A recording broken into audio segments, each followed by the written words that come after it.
say that you have super tag management tool. Thank you. Vaihdetaan kotimaiseen ja tervetuloa munkin puolesta tähän Super Analyticsin Helsingin toimistorakennukseen. Kutsutaan myöskin supertaloksi nykyään. Tämähän on koko talo teidän. Kyllä. Nyt on kuukausi. Mä puhun nyt analytiikkaprosessista. Eli jos äskeinen oli vähän enemmän niin kuin tavallaan työkalupuolta, niin nyt puhutaan enemmän niin kuin ihmisistä.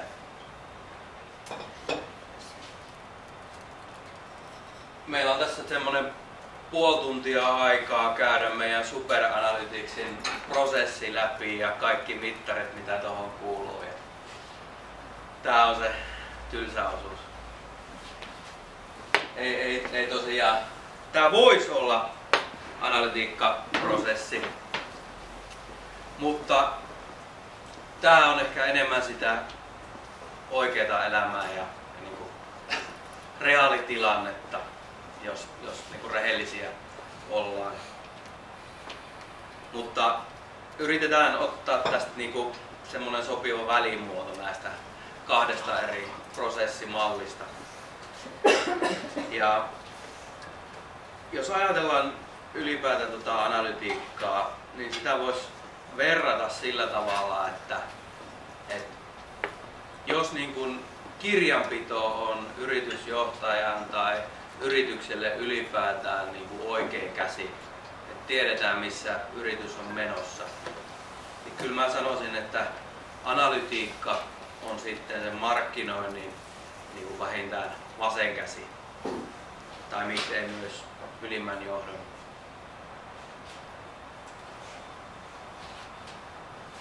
Katsotaan analytiikkaprosessia, niin yleensä se voi lähtee liikkeelle siitä, että joku saa jonkun kuningasidean, joku lähtee suunnittelemaan jotakin. On se sitten sivustouudistus, on se sitten hakusanamainonnan uusi kampanja, on se uutiskirje, on se display-mainontaa, mikä tahansa käytännössä toimenpide, niin yleensä me käytetään siihen jonkun verran aikaa siihen suunnitteluvaiheeseen. Ja siinä on meidän ensimmäinen tavallaan sudenkuoppa, eli jos me unohdetaan tavallaan analyytikko tai analyytikkoa vastaava taho sieltä mukaan pois sieltä suunnitteluvaiheesta. Eli mun ohje on se, että ota analyytikko heti mukaan. Hän tai se taho voi antaa jo siinä vaiheessa jonkunlaista inputtia siihen suunnitteluvaiheeseen, muun muassa kysymällä, että hei, minkälaisia tavoitteita meille on asetettu tälle projektille tai kampanjalle tai muutokselle. Onko meillä määritelty ne avainmittarit, mitä me halutaan seurata nyt tässä, kun tämä homma etenee.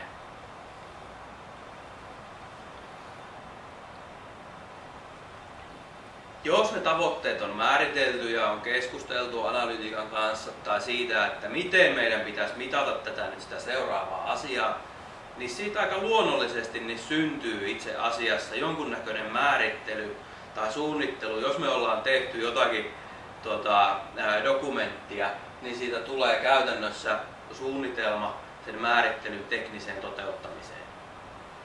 Ja siinä vaiheessa yleensä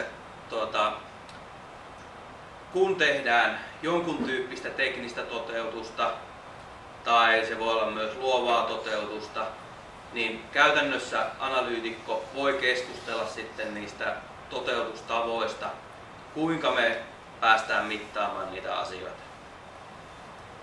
Ja esimerkiksi tag management on nyt hyvinkin pinnalla oleva asia ja kuuma peruna, koska voidaan tehdä perinteisellä tavalla, keskustella IT:n kanssa ja se on joskus sujuvaa, joskus se on vähemmän sujuvaa ja vaikka se IT olisi in-house-tiimi tai sit se on alihankkija tai jossain tapauksessa alihankkijan alihankkija, niin hommat saattaa olla sujuvaa tai hieman vaikeampaa.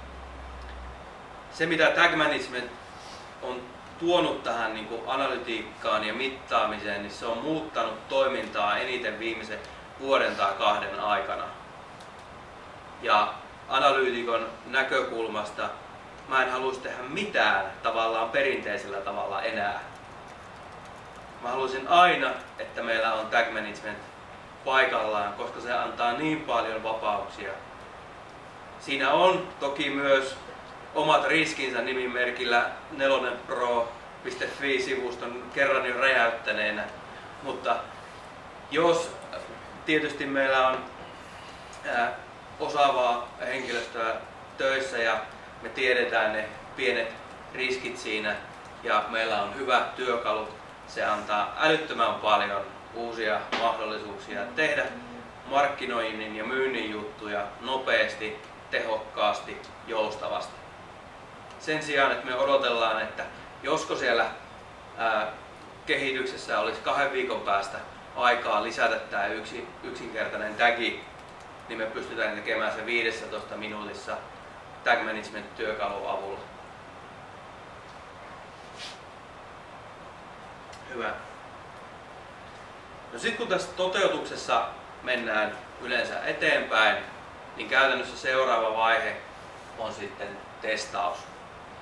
Ja ainoastaan testaamalla käytännössä voidaan varmistaa siitä, että se data, mitä me halutaan, mitä on määritelty kerättäväksi, niin oikeasti myös tallentuu.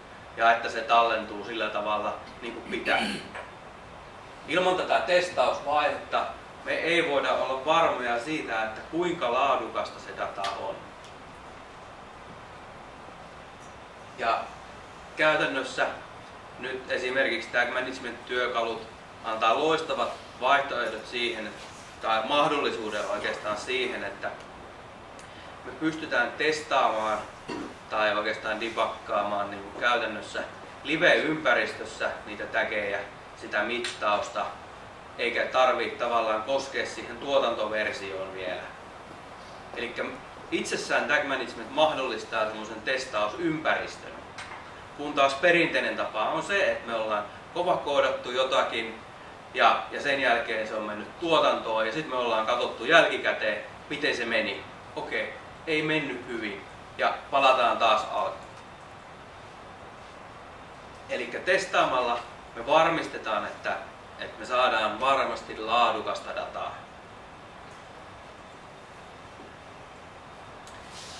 Ja sen jälkeen kun me ollaan varmistettu tämä data, niin käytännössä tapahtuu jonkunlainen julkaiseminen tai kampanjan lanseeraus. Ja jo heti ensimmäisestä päivästä lähtien me voi olla varmaa, että nyt sinne tulee tosiaan hyvää dataa sisään. Ja sen jälkeen me voidaan käytännössä heti ruveta reagoimaan siihen, seuraamaan sitä tilannetta. Me voidaan luottaa siihen, että se data on hyvää ja oikeanlaista. Ja käytännössä, kun varsinkin digimarkkinoinnista puhutaan, niin me voidaan reagoida nopeasti, jos joku ei toimi niin kuin me ollaan suunniteltu, ja me voidaan tehdä muutoksia hyvinkin nopealla aikavälillä.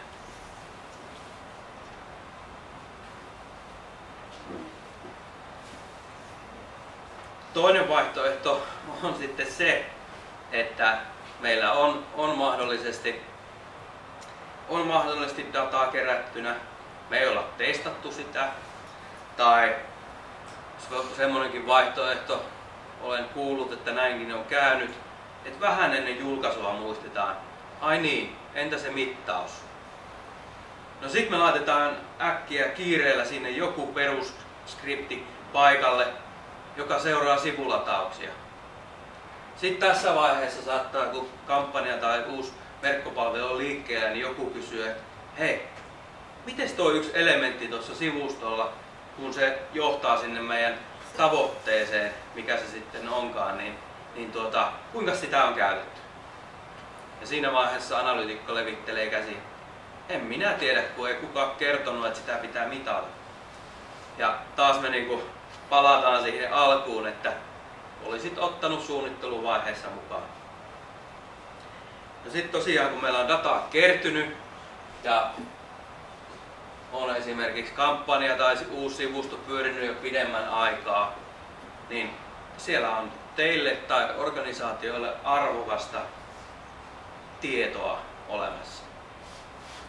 Ja jos tavallaan ei ole prosessi paikallaan, niin analyytikkokin saattaa niin sanotusti maata sen arvokkaan datan päällä. Eli käytännössä se, että me lähetetään niin kuin raportteja ei oikein riitä, siihen tullaan kohta, vaan sitä suoriutumista pitää analysoida suhteessa tavoitteisiin.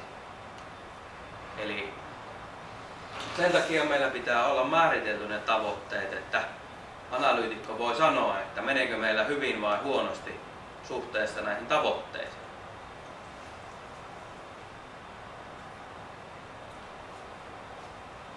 Eli sanon, että pelkkä raportointi ei riitä.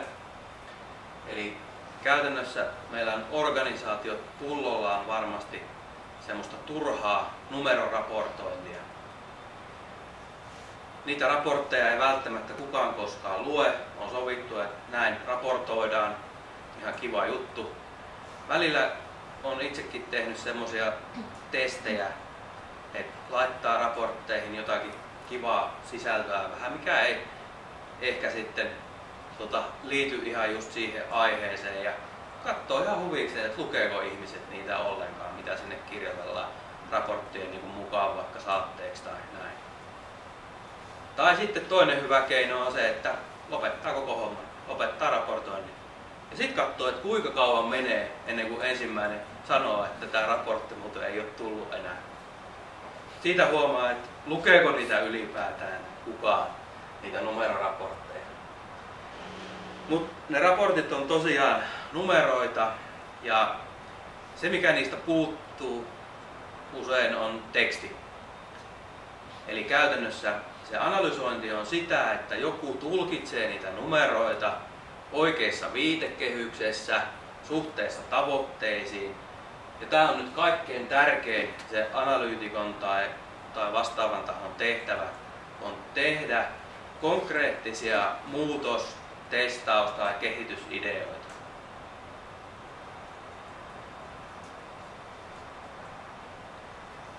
Sitten se ei lopu vielä siihen, vaan käytännössä nuo muutos- ja kehitysideat, niin se on inputti oikeastaan päätöksenteolle.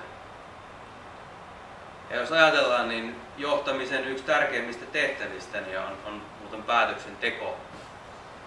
Ja nyt kun niitä tulee niitä ideoita ja niitä saadaan, niin sitten on jonkun tehtävänä on oikeasti tehdä niitä päätöksiä.